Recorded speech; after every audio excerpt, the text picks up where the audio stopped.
Assalamualaikum warahmatullahi wabarakatuh. Para teman-teman, Bapak Ibu yang menonton video ini, sebelumnya perkenalkan, nama saya Pratama Saputra dengan NIM 23108020020.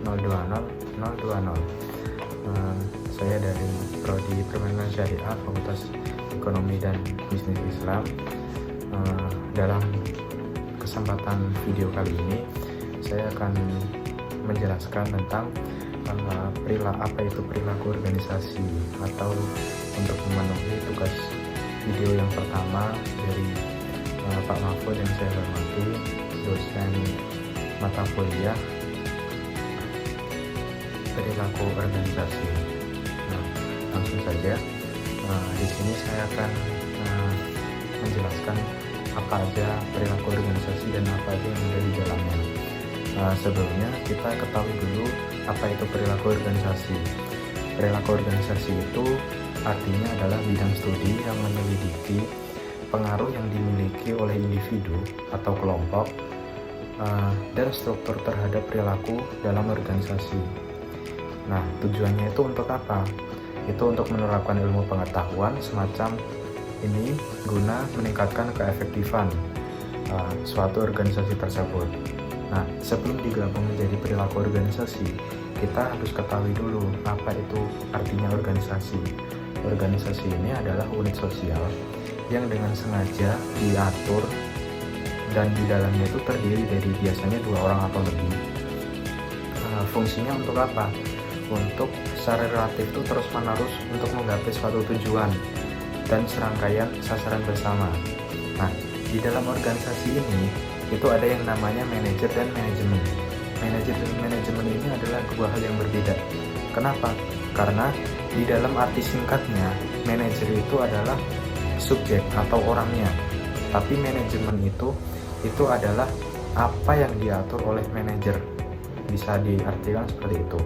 Tetapi jika kita bahas pengertiannya secara mendalam atau definisi, itu manajemen artinya adalah seni untuk menyelesaikan pekerjaan melalui orang lain, dan manajer ini adalah orang atau individu yang mencapai tujuan atau menyelesaikan tugas melalui individu yang lain. Nah, di dalam organisasi, kenapa ada manajemen? Manajemen ini berfungsi sebagai perencanaan yang pertama atau planning. Lalu yang kedua, setelah rencana, ini bisa digunakan untuk pengorganisasian atau organizing. Lalu yang ketiga untuk kepemimpinan atau leading dari seorang manajer tadi. Nah, karena di dalam manajemen itu ada manajer yang mengaturnya, dan yang terakhir fungsi dari manajemen ini adalah untuk pengendalian atau controlling.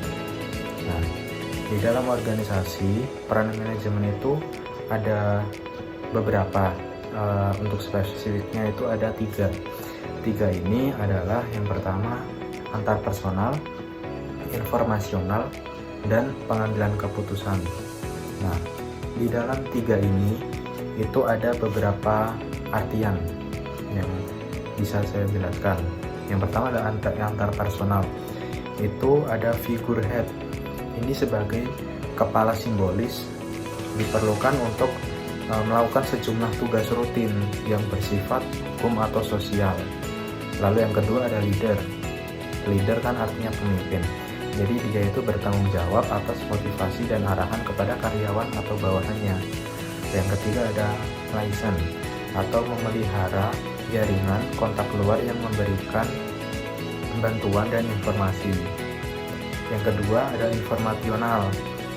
Yang di dalamnya itu ada monitor, yaitu dia untuk menerima berbagai macam informasi, berfungsi sebagai pusat saraf informasi internal dan eksternal organisasi. Yang kedua ada diseminator, untuk menyampaikan informasi yang diterima dari pihak luar atau dari karyawan lain kepada anggota organisasi. Yang ketiga ada spokesperson, atau menyampaikan informasi kepada pihak luar mengenai rencana, kebijakan, tindakan, dan hasil organisasi.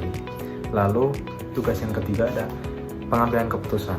Di dalamnya ada entrepreneur, atau dia mencari peluang di organisasi dan lingkungannya untuk memulai proyek dan membawa perubahan. Lalu yang kedua ada disturbance handler, bertanggung jawab atas tindakan korektif ketika organisasi menghadapi gangguan penting dan tak terduga. Yang ketiga ada resource allocator, membuat atau menyetujui keputusan organisasi yang signifikan.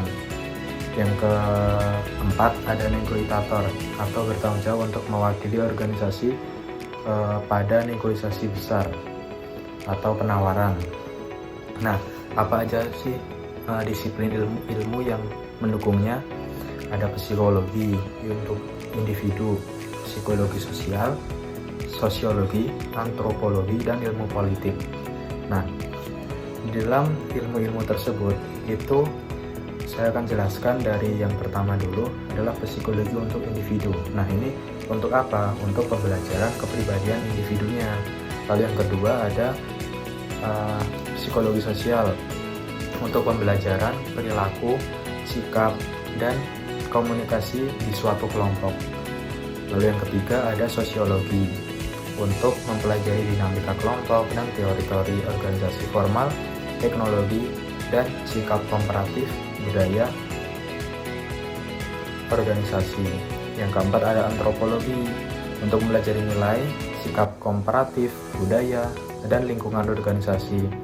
Lalu yang kelima atau yang terakhir ada ilmu politik untuk mempelajari konflik politik intraorganisasi dan kekuasaannya. Lalu apa saja tantangan dan peluang di perilaku organisasi? Itu ada ekonomi, globalisasi, keberagaman angkatan kerja, peningkatan kualitas dan produktivitas dan jumlah tenaga kerja. Lalu ada peningkatan layanan pelanggan, keahlian personal, pemberdayaan karyawan, dan inovasi dan perubahan. Nah, di dalam model organisasi itu ada 3. Yang pertama adalah input atau masukan, yang kedua ada proses, yang ketiga ada outcome atau hasilnya. Ini tiga-tiganya ada tingkat individu, tingkat grup, dan tingkat organisasi. Dan mungkin cukup sekian yang bisa saya sampaikan. Apabila ada kesalahan saya mohon maaf. Saya pamit dan sampai jumpa di tugas video selanjutnya.